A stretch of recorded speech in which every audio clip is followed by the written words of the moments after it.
দেখ সব বিলিতি মদ খায়, গাল একদম লাল হয়ে গেছে। ঠিক আছে, এই যে দামি দামি মদ খায় তোরা চেহারা ফেয়ারা একদম গ্লেজ দেখবি। এই যে কথাগুলো, এই কথাগুলোর ভিত্তি কি? এই কথাগুলোর ভিত্তি হচ্ছে যে আসলে সে বলছে পুঁজি এবং ক্ষমতা, পুঁজি এবং ক্ষমতা যখন একটা নামের মধ্যে থেকে বিচ্ছুরিত হয় তখন কি কি মেটেরিয়াল দিয়ে জিনিসটা তৈরি তার ওপর অনেকটা মার্ক আপ করা যায়। স্কচের সেই মার্ক আপটা আছে।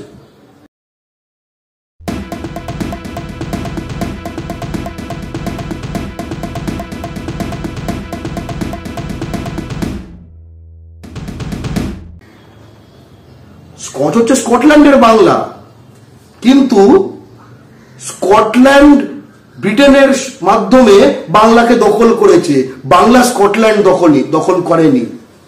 তাই স্কচ সিপ করে আর বাংলাকে উল্টে পড়ে থাকে।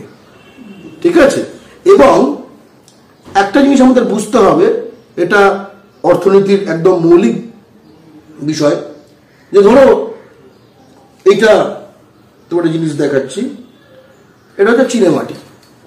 ঠিক আছে, যেটাকে বলে বোন চায়না চিনেমাটি, চিনেমাটির গ্লাস। একটু আমি এটা থেকে চা খাচ্ছিলাম। চিনেমাটি নানা রকম রয়েছে, এটা যথেষ্ট দেখবে যথেষ্ট ভারী।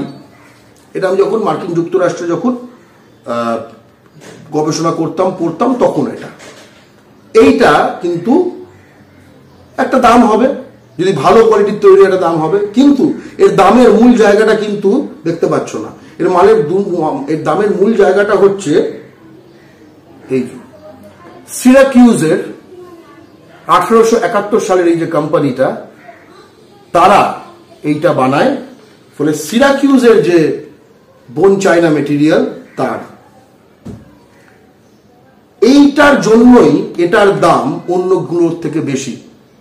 তেমনি এই যে কোনো স্কচ বা যে কোনো জিনিস, শুধু স্কচের কথা নয়, মদের কথা নয়, যে কোনো জিনিস যে উপাদান দিয়ে তৈরি হয়, এটা হচ্ছে তার মেটেরিয়াল ভ্যালু, বস্তুগত এটা একদম হিসেব নিকেশ করে।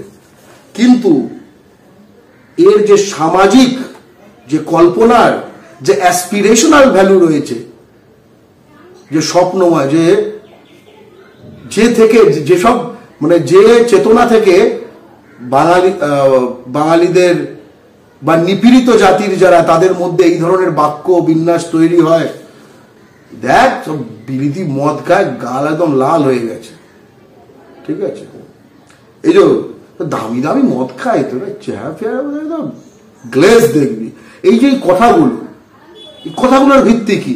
এই কথাগুলোর ভিত্তি হচ্ছে যে আসলে সে বলছে পুঁজি এবং ক্ষমতা, পুঁজি এবং ক্ষমতা যখন একটা নামের মধ্যে থেকে বিচ্ছুরিত হয় তখন কি কি মেটেরিয়াল দিয়ে জিনিসটা তৈরি তার ওপর অনেকটা মার্ক আপ করা যায়। স্কচের সেই মার্ক আপটা আছে। স্কচ তৈরি করতে যত খরচা লাগে আর স্কচ যত টাকায় বিক্রি হয়, ওই যে গ্লেনফিডিট, ওইটার জন্যই ওটার ভেতরে যেটা আছে সেটার উপর, এটাকে বলে পারসিভড ভ্যালু, যে দামটা আমার মনে হয়। এই মনে হওয়ার পেছনে সবসময় থাকে ক্ষমতার এবং পুঁজির যে বৈষম্যের পৃথিবী, সেই বৈষম্যের পৃথিবীতে আমি সেই বৈষম্যময় দুনিয়ায় কোথায় দাঁড়িয়ে রয়েছি। আমি কি ক্ষমতাশালীদের মধ্যে তাকিয়ে এইভাবে নিচের দিকে বাকি সকলের দিকে তাকাচ্ছি, নাকি আমি এইভাবে ক্ষমতা এবং পুঁজিকে এইভাবে তাকাচ্ছি? সেইটাই। প্লিজ চুরি করবেন না। একজন কন্টেন্ট ক্রিয়েটার অত্যন্ত কষ্ট করে তার কাজকে এগিয়ে নিয়েছে, তাই তার কাজকে সাপোর্ট করুন, তার কাজকে ভালোবাসুন, কিন্তু তার কাজ নিজের চ্যানেলে তুলে দেবেন না। কারণ জানবেন, পাইরেসি কিন্তু একটা অত্যন্ত দণ্ডনীয় অপরাধ। আপনারা দেখছেন আওয়াজ, রোজকারের হক কথা। For more updates about Awaaz, please subscribe our YouTube channel Rajshekhar thali.